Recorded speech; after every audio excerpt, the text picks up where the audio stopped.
Hello everyone, good evening, welcome to Talking Reds, and in this episode tonight we're going to be looking at Arne Slot and his revolution and his team that is going to be building in the next coming weeks and months at Liverpool, because it looks like we are planning on something absolutely massive with the team that we're building. Kerkez through the door, Frimpong through the door, Wirtz through the door, but who is next, Reese? We're going to be talking about the players that would be linked to who would suit Arne Slot's system and what kind of formation and how Arne Slot's going to be attacking and basically play football this season, the tactics that he's going to be using. Arne Slot is very, very well known for his tactics. He's very well known for liking to change it up. And I think this season, with the signings that we're buying and the players that we've been linked to, it's telling me that Arne Slot is wanting to beat teams in various ways. Arne Slot was very, very upset last year when he lost to Nottingham Forest, for example. He didn't know how to get past a Forest like that. Teams found out, I think, how Arne Slot was playing last year, especially towards the end when we weren't getting results. So I think Arne Slot didn't like that. And he's very, very competitive. He doesn't like being the underdog. He wants to be up here. And it would certainly, you see, couldn't you, how much it annoyed him last season to lose to Forest. That first game we lost to Forest, to know how to get around them tactically. This season, the players that we're buying, it seems like he's wanting to get around different ways tactically. Do you agree? Realized when he lost to Forest, level the competitiveness of the Premier League, with respect to the Dutch league, but I don't think a little team would come to a big team who's maybe favourites for the league, one of the biggest teams in the Premier, Liverpool, and be able to get a smash and grab kind of thing and then maintain and kind of hold on to that. So a lot of the time, little teams, they're usually trying to hold on, but then they fade away because the big team kind of just takes over. I think he kind of realised that, but also type of person, obviously he's competitive, he wants to win. He wants to win in variable ways. Hence, whereas under Klopp, we was more at the stage of underdog. He's very much trying to Liverpool we're favourites. When we come in, it shouldn't be a surprise that we win. The expectation should be the standard should be to win and from what it sounds like, the owners look like they're moving in the right direction as well in terms of what Tom Werner said the other day. Finally, what we've been screaming for. Obviously, not trying to get carried away, but it's nice that we're going in there because this is what we've been talking about for a number of years now, Dan. But yeah, I just think he likes to win in multiple ways. I think he's similar to Pep. To win, but when if he loses, he's not what do we do wrong, how can we do better? He's trying to cover all of his bases. So I think if you look at the squad he's trying to build, you want to have an elite squad where you've got that first in every area, and then you've got players that can come in from the bench that can change the game. It looks like we don't want to have no weaknesses, which is so refreshing because it's what I grew up on and what my dad told me about Liverpool from the 70s and the 80s. This is how Liverpool were. We're here to take over everything, not just in England, but Europe. I just think it's going to be fascinating and interesting because I don't really think you're going to see the rivalry where it was. You see how it was very respectful with Klopp and Pep. I'm not saying it won't be respectful, but I think he's more of a serial winner. Slot. I think he likes to be obsessed. Yeah. He's about business. So I don't think he's got your friend and be nice and respect. It'll be mutual respect, but I want to take your head off. And what I've been screaming for, that if you've got your foot on your opponent's neck, don't give them an ounce of air to breathe. It will be interesting next season, definitely for sure. Good evening, Prakash. Good evening, Parliament. Like I said, every time we're coming here, make sure you do hit that like button on the way in or on the way out. It helps us massively. Hit the like button on the video. And we want to give you something different tonight. We'll talk about the news constantly, but it's sort of still talking about the news. It's still talking about the players that we're linked to, who could come through the door in terms of who's the most linked, who's the most reported, and who would suit Arne Slot. So it is talking about pretty much news in a way, but it's not a news episode because I want to give you something different, guys. I want to give you guys a little bit of a debate in the chat as well. Let me know in the chat your thoughts about on the stream as well. Let me know your thoughts. Who do you want to come in to suit Arne Slot? Who do you think will be in the starting 11 next season? Do you think Isaac is a possibility? Do you think Matt Gahey is the next one to come in? Do you think, is there anyone else in world football right now that you want at Liverpool? Let me know in the chat tonight. So I went on a little internet search earlier and tried to find like a formation sort of place, and I downloaded a couple of teams that I've sort of put out. So I've started off with, I've added in Alexander Isak into the first team that I made on here. So this is the squad that I made and the way we could potentially play under Arne Slot. So also Frimpong right, Konate, Van Dijk, Kerkez on the left, McAllister, Gravenberch, Wirtz at 10, Isak up front, Salah and Gakpo. And if you can see there with Salah and Gakpo, I've purposely put the arrows on them coming inside, because if you look at Kerkez and Frimpong as well, these are two players that will absolutely go forward. Therefore, we don't want too many players out wide. And the way Kerkez and Frimpong will play will be very, very wide. Therefore, Salah and Gakpo will naturally come inside. It make it like it just basically overloading the box. I think that's what Arne Slot wants to do in terms of going forward this season and the original team. But again, it depends on who we play. So if I change the thing here, you'll see what it looks like basically going forward. And it is very, very attacking. I know it is very attacking. It looks like overcrowded, but I think that's what Arne Slot has in mind, where Gravenberch slots back, and he has done before. He did against Fulham, didn't he? Did against Fulham, he slotted back into a back three. He sort of slots back there. Kerkez going forward, McAllister, Wirtz, Gakpo and Salah are just helping Isak on that front. I put Isak guy, Newcastle fans, if you are watching, this is what could happen if Isak were to come in. But yeah, it looks very, very attacking. But that's, I think, when we're on the front foot, when we've got the ball, I think it's quite possible. I might put McAllister a little bit too far forward, but this is just a little graph of how things could look. Reece, what's your thoughts on this specific formation? Like I said, there's a lot of options there.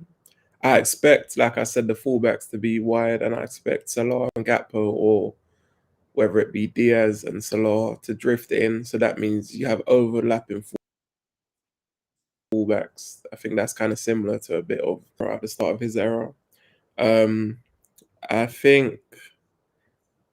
I still think the 8, depending on who the 8 is, I think the 8 will be on the halfway line. I still think with maybe like a Szoboszlai, I think giving that support to Gravenberch, because that leaves us very exposed. The only thing I would say is that when we've got all, then we should be all right. But say we're caught in the transition and you've only got, you might have a bit of a problem there.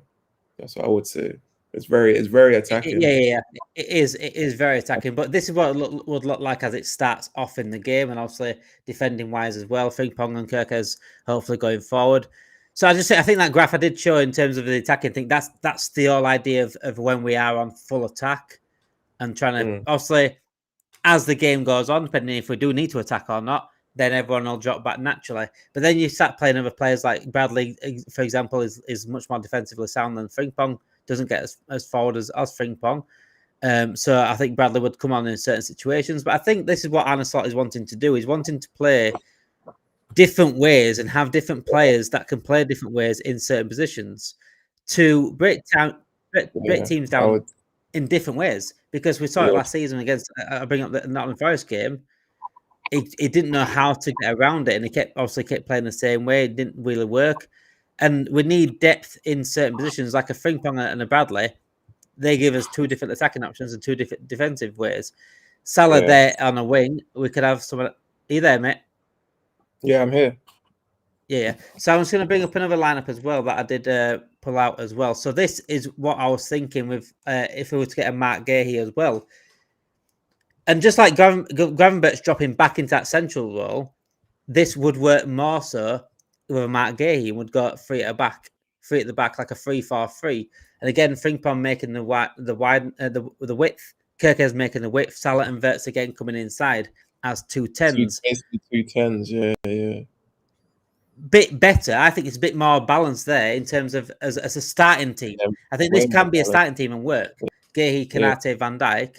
And Gahey is so good on the ball. Gahey and Van Dijk can sort of move forward a little bit in and out of that DM position in case they do need passing from that area. But But I think that works. Anyway, Gravenberch is there, McAllister's there. You could have either Gravenberch or Szoboszlai in this team as well, because you could do with hard work in there, depending on what kind of game, who it's against. But I think this specific formation I do really like, because I like the Wirtz and Salah link up there behind Isak. Yeah. No, I agree. I would say, like, you see how you said with who was the defense? I'm trying to think. The option, like you said, the Frimpong and the Bradley. Bradley's maybe the more defensive option, and even though he's good at, say, Frimpong's probably strength, Bradley's is more defensive. So it's horses for courses, depending on who you play. I would say the same for McAllister and Szoboszlai. Obviously, Szoboszlai can attack, and I think he will be more because he's a bit deeper. He's got a bit more time in the ball. Yep. He'll have less nosebleeds in the see the game better, and he'll be able to use one of his skills, which is his range of passing. But I think his defensive work, his dog work off the ball, is tracking back for certain games. He might be preferred instead of McAllister, or vice versa. He plays instead of Gravenberch. Gravenberch is able to get prize if he tries to exploit that, because I don't see us buying a 6 this summer. So it might be sometimes them 3 rotating, and obviously, like I said, it's good to have options. Liverpool, we should really have options. It shouldn't be for too long. It's been you have a good first 11 and you ain't really got the quality coming off the bench, or if you get a Salah injured or previous seasons a Mane or a Fabinho injured, then it's like, oh no, what are we gonna do? You got to have some. Man City were able to win the league in like I think this kind of formation as well, mate. I think this kind of team here, this formation here, I think that can go up against the best teams. Yeah, because of the defense as well. Yeah, as a slot as well. He likes to change his formations 2 or 3 times. He kind of, which is what I like. If you look at the Fulham game when we was losing and we went down to 10 men, he changed his formation 2 or 3 times, and we found a way to pin them in, and we had the ball, and then we were dominating. I wouldn't be surprised if you got the 3-5-2, you got the 4-2-4, you got the 4-3-3. There'll be various formations, which is what variety. So yeah. I really like this one, though. I do like this one because obviously the width comes from Kerkez and Frimpong. Clearly, Salah and Wirtz in a more central role. I think that'll suit Salah as well, because Wirtz likes coming from the left anyway. Salah likes coming from the right, and Salah obviously is not got the pace anymore. Really, he's much more creative, and I think this formation for me really, really works. So you can, like I said, you can have either Gravenberch or McAllister. Szoboszlai or Gravenberch or Szoboszlai into that midfield too, easily. And I've got another one here. You mentioned Conor Bradley, though, mate. You mentioned Conor Bradley. Just going to get this one up here. So this, away, you could bring Conor Bradley in. If we have that team and we get Isak, we acquire Isak and Mark. For me, wrap it up, mate. They might as well done. Man City will challenge us. I think they'll challenge us, but it's not going to be. I don't think it's going to be neck and neck for me. Like, pause. I don't think it's going to be that comfortably. And I do think, even though they've signed some good players and they look good, my questions with them is Rodri the same player mentally? Because Van Dijk, it still took him mentally a year to feel comfortable a day against Juventus, but that's pre-season. Juventus not what they were. They also look very shaky at the back still. So for me, I still think they're going to win City of old. I don't think they'll ever be that City where I don't even think it's going to be a thing where teams win. You see Liverpool and City when it was like 97, 90, I think it could be 90 points, 89. I don't think you're going to see that. I think that era is done now for me. So it will be interesting, but I'm confident. I back our team. I think we win the Prem again. And then for me, if we do get these two, for me, the rest of Europe needs to be on high alert. That's how I see it. I think, especially if we can get Isak off the line and Gehi off the line, I think that's makes us absolutely favourites. I think we're favourites now. Again, I don't want to leave ourselves short. Though. Yeah. I do definitely need to get a striker for me and a centre back, and I still want a DM personally. I still want a Stiller personally. I don't think we're going to get a DM. No, I don't. DM this summer though. I think. Yeah, I don't. But you mentioned Conor Bradley earlier, Reece. You mentioned Conor Bradley earlier, and this is probably a way to get Conor Bradley into the team. And if you can see here, this would probably be a team that Arne Slot would play in a harder game. I think he needs that stability in defence, and obviously Gravenberch, and again the legs in midfield. So then the legs in midfield there, McAllister, Szoboszlai, Gravenberch as a three. I think that allows then Salah and Wirtz to do what they need to do in those areas. Kerkez and Bradley can still sort of offer forward. I mean, Bradley, it's not like Bradley stays back; he does get forward, so they can still offer forward help. It just the only problem is Frimpong and Kerkez are really, really forward thinking. Therefore, we need that defensive cover. This gives a lot of defensive cover as well for me. And the only other way, though, I'm just bringing this one up as well. If you look at that formation there's another way of playing that, but with let's get it up if I can get it up, if it's the right one. Yeah. So if you're going to play width, and your width would then come from your wingers, you'd have to play Diaz instead of Gravenberch, for example. And I specifically took Gravenberch out because of the legs that you need there. And I think McAllister and Szoboszlai offer more legs than what Gravenberch would in this formation.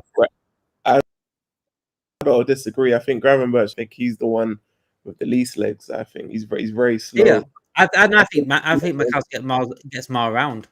When we're defending, he's very slow getting back. It's a bit like quicksand. And I know he's tenacious in the tackle. I like that he's brave, and I think because he's small as well, he does get overpowered at times. I think his specialty is more on the ball. I can't deny his effort and his tenaciousness, but I think Gravenberch is more athletic, more legs. He's taller, he's slim. I think more legs than me. That's my opinion. McAllister, but yeah, agree to disagree. Is it like I said that you could play anyone, and this is what Arne Slot wants him to do. I think this is what Arne Slot needs to do, is the fact that he's got so many options in those positions. He can play either one and different formations. You can play Gravenberch and McAllister as a midfield too. You could play Szoboszlai and Gravenberch as a midfield too. But again, it needs to be sound at the back. If we play a midfield two, and like Wirtz and Salah, and you got two wingers with Wirtz, Salah, and Diaz, for example, then you have to play Bradley for me. Or you have to play three at the back because you need that defensive stability.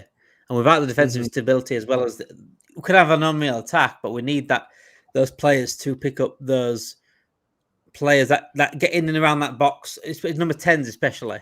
They're the ones to watch. They're the ones that I fear the most because we haven't really got a proper DM. And I say this with absolute respect for Gravenberch. He's not a proper defensive DM, and sometimes he is missing in those areas. But then that's not on him. He's not a natural DM. He's been brilliant. Oh, I think he's going to have that support of support, like that protection, and that's going to help him. And I think they're going to be able to rotate. But for long term, we need to address the DM, but obviously we can't address everything in one summer. And for me, what we're already doing is still shell shocking to me because I didn't expect us to go and get Wirtz. I would have liked to. I thought maybe if we was going to get a superstar too. They've addressed the fullback. Frimpong's come in. We've needed a left back because Robinson's, you can see, has passed it. Obviously, it looks like Robinson's going to stay, which I don't into, and he can be the backup for Kerkez. So they are addressing areas, and then if they go and get the striker and the centre back next summer, all you really need, and maybe someone for if Diaz decides to go, and then another centre back for whoever Canard signs new or wherever Canard goes, because you've got Mamadashvili who's back. They've just signed another goalie who's homegrown. You see that we're signing a few young wonder kids as well, and then you've still got Rio, Trey Neal, and you've got a few other McConney.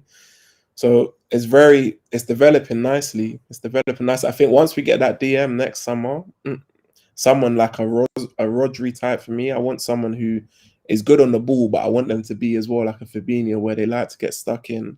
They're just going to sit there, a bit like a Kante even. They're just going to sit there and kind of mop up and clean up anything that comes into that area. They kind of sniff out danger. That's what I kind of want for it's a very, very underrated position. It's so important in football. I don't want a flamboyant one. If they're good on the ball, because of the way these days, obviously you kind of need to be comfortable, and I think Slot likes players who are comfortable and will be comfortable, but I don't want that to be your. See, like Gravenberch can play further forward, and I think if we get a 6, you might see him in the 8 because, you know, like we said, the 6 is not his natural position. I want someone who's the 6, that's their bread and butter.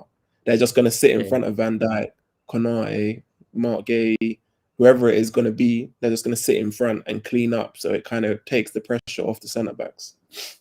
And that's why I wouldn't be surprised if we got Mark Gay here over the line, guys, in the chat. I wouldn't be surprised if Arne Slot did go to a back 3 at times, because then it allows Gravenberch to be a bit more forward. It allows Gravenberch to be the Gravenberch that we signed, the one that I saw at Ajax. You know, imagine Gay, Konate, and Van Dijk at the back 3, and allowing Gravenberch and McAllister and Szoboszlai to be their forward players they can be. I think that'd be unbelievable. I really do. In certain games, in certain situations, I think you'll see that quite often if we get Mark Gay here over the line. Big up, guys. Why are Liverpool wasting time on getting Isak, play 120 million and get Alvarez? I mean, Alvarez is a very, very good player. He can play in multiple positions as well, I think so. I think it would suit Slot. If Isak obviously isn't available this summer, and we can't get him, then Alvarez would be a very, very good option, Badger. And speaking of if Isak isn't available, so I've obviously done a couple of lines up there. We're showing Isak in them. But just to suit the Newcastle fans, I've got a couple of lineups I've put out that Isak isn't in them. So one, obviously using Wirtz as a false 9. I'm not a fan of using Wirtz as a false 9. I hope we don't have to use Wirtz as a false 9, but in certain games it can work. In certain situations it can work. He can probably play there, but I want him in his 10 position. This is probably one of the best ones to use with Salah and Diaz out wide. Or Salah and Gakpo out wide. I've put Diaz just there because I kept him in from the last team I made. So Wirtz up front, then McAllister. I'd rather McAllister in the 10 than Szoboszlai, if I'm honest. I think it's shooting more. I think Szoboszlai needs to go back into an 8. Agree. So no, I think that's where yeah. No, I think that's where he's going to be in the 8. I think he play on the left sometimes. Worst come to worst is if say if you got an Isak and he had an injury, and say Jota and Isak were injured at the same time up front, or you got Wirtz up front, but you would have to. That's what you would have to do. One of the two. It'll be interesting because Salah's going to be who will play on the right. For me, I'm going to guess he's going to be on the right. I think Gap on the left, and then you'll have Wirtz in the 10, and then you'll have either Szoboszlai 6, and then if we get Isak up front, unless otherwise it will be Diaz up front, Gap on the left. So Diaz is the false 9. So that'll be interesting for that first few weeks of the season. I think this is another formation probably, or a team that could play in defensive-minded situations, whether we're winning, we want to see the game out, but you still need to see the game out. You still need your pace and your width. So Diaz and Salah off of that. McAllister, Gravenberch, and Szoboszlai as a midfield 3 certainly will help a lot with Bradley at right back, and Wirtz obviously playing that false 9. I think that will give a bit more defensive sound in certain games that we need to see games out, or in games that we find difficult, potentially. Maybe in the Champions League, we could see that. This is another one you could possibly see. You said about Salah being away in AFCON. Frimpong could cover that right way. Oh, yeah, Frimpong. That's another option. What we've been talking about, I don't want us to be predictable. I don't want us to be like a team plays us and they know how we're going to play, who's going to play. I don't want to just have one plan. And then I don't want to be a one-trick pony, basically. I want to have horses for courses. I want to have options. You want to kind of keep teams guessing. So they're like, oh, we don't know what they're going to do next. Like, so then that's how you become more difficult to kind of predict how you're going to come up against Liverpool, because you're not sure what to expect. And I want Slot to keep everyone on their toes. Minus certain people like a Salah and maybe a Virgil or maybe Alisson. I think everyone else's positions is up for grab. Even though Wirtz is coming in, his position is still up for grab because of the price he costs. It's about how quickly he settles in. If he's not settling in straight away, then you might have McAllister play the 10. So it will be interesting. But minus those 2 or 3, I think everyone's positions is up for grab, and that's what I want. I want to keep people on their toes. I don't want people to think I can perform, I can drop my level, and I know I'm still going to get picked. I don't want none of that. I kind of was sick of that during the Klopp era, where they were always getting picked, even when their performances dropped. I don't want none of that. And if you see this team, McAllister's not in it, and McAllister's my favourite midfielder. McAllister's not in it, but it's another team that could see and work in But again, if Isak's in it, this is without the Isak signing, by the way. If Isak does sign or a striker does sign, this is a way we could play without the striker that we might get. Like an Ekitike, if Ekitike goes there, obviously Salah on the right and Ekitike will go up front. But this is just another way of working around not getting a striker. I hope we do get a striker. I hope it is Alexander Isak. But if we don't, then there's some way of playing. I think Szoboszlai and Gravenberch as a midfield too could certainly work massively. And again, if you want to play something different there, you could put Wirtz out the wide. You could put Diaz on the right. You could play many different ways of playing these players in different formations. Again, 4-2-3-1 is probably the ideal formation that Slot wants to play. But he could play a 3-4-3. He could play a 3-5-2. And this is why I'm going to put this one up right now. I'm going to get this last one up, and that's what I did. And I'll go back to the original one. So this was the last one I did, which is pretty much a 3-5-2. Which I've just said. And this, again, could potentially work in certain games and certain games we want to just overload teams. Also, we ain't got the width in terms of Diaz and Salah, as in like the wings or the gap on the wings. But Kerkez and Frimpong there also can go up and down. Gravenberch, Szoboszlai, and McAllister, a very solid three, but Gehi at the back. That is putting Gehi back in there as well. And Wirtz and Salah is like 2 false 10s, 2 false 9s, 2 false 10s, whatever they want to use them, whatever they want to call them. I'm not really a fan of the term, but just exactly what he did against Man City, where he played 2 false 10s, played 2 players that are not strikers, and they can work off each other as like a 3-5-2. Salah could probably get in behind teams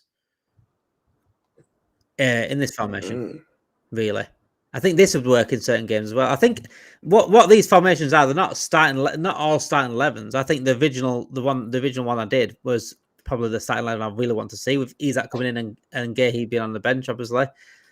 But these are options that Slot potentially has during the season and during games where you're either losing or you need to change things up tactically. There's different ways of playing, and this is why I absolutely love the transfers that we're making, the links that we're being made with, because it gives us different ways to play and different ways to break teams down. We're not going to be comfortable to play against Reece. Yeah, 100%. I don't want to be comfortable. I don't want to be predictable. So for me, if you're trying to retain the league, and I think it's very important, the next step for Liverpool at this stage is to retain the league. We've won the league again. The first time, unfortunately, we weren't able to retain the league in the Klopp era. So I think it's important we retain it. Not only the rivals can't be like it was a one-off and it was a fluke and this and that, because a lot of people are going to say, oh, it wasn't Slot's team, it was a Klopp team. And his players now, so there's going to be more pressure on him. And a lot of teams and managers, if they didn't know about who Slot was and they thought it was just Slot machine, I want to come with this banner and that, they know who Slot is now because the way he's just come in and walked the league. So it will be interesting. And I think, like I said, try and retain the league. My targets would be to retain the league first and foremost, try and go a bit further in the Champions League. I always look at the Champions League. When you get to around the semis and the finals, that's when I kind of don't, in terms of want to win it, but I don't start thinking we're going to win it in the last 16. I just kind of take it each stage at a time forward. That's when you know it's the nitty-gritty. That's when you know you've got a real chance of winning it. Try and see if you can retain the league and get a cup, because we should have really got a cup last year. So the final, I know he wasn't happy about that, and he probably would have let the players know about that, and they probably knew the standards drop. So I think next season, if people thought this season was a roller coaster, they need to strap in, because I think next season is going to be next level.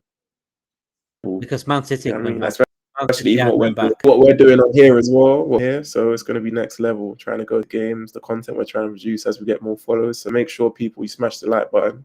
You know, consistent every day. Talking Reds, we've got people on there, Dame and myself, Narj, Stu. I can't remember the rest of the names, but there's a lot of people content, all because we're all passionate about football. So let's get to this. Yes, the Fox Revolution is becoming Talking Reds Revolution, guys, because we, like I said, I say it all the time. Look, the bigger channel we get, the better content you're going to get. I can absolutely guarantee that. We've got big plans for this channel, and all you have to do as fans, as a community, is like the videos and subscribe if you are new. Just make sure you keep and get in the chat as well. I absolutely love people getting in chat and giving their thoughts and views. But we're back again tomorrow for the latest news and transfer news and everything like that. But yeah, I'm excited for next season. I'm excited to see what Slot does. I'm excited to see different ways. I love watching it. I love looking at it tactically as how he's going to set up, how he's going to change things tactically in games. But that depends again a lot on who we bring in as the club. We've got to look at a striker when Nunes goes, obviously. Centre back needs to be looked at. Matt Gahey is apparently reportedly close, so we're going to speak about that tomorrow. So make sure you tune in for that. And yeah, I just think we need to address certain situations before we can go again. But yeah, it's going to be an exciting summer. Whatever happens, guys, July is going to be a good one. July is probably the month that you got to keep your eyes open in terms of transfers. That's going to be a big month in terms of transfers. Isak, Nunes out the door potentially as well. So yeah, stay tuned to Talking Reds. Get involved in the chat and subscribe if you aren't subscribed, and also like the video if you absolutely love Liverpool content as well. And again, like I said, follow us tomorrow. We're back tomorrow for the latest news. And have a great night tonight, guys. Have a great weekend, and I'll speak to you all tomorrow.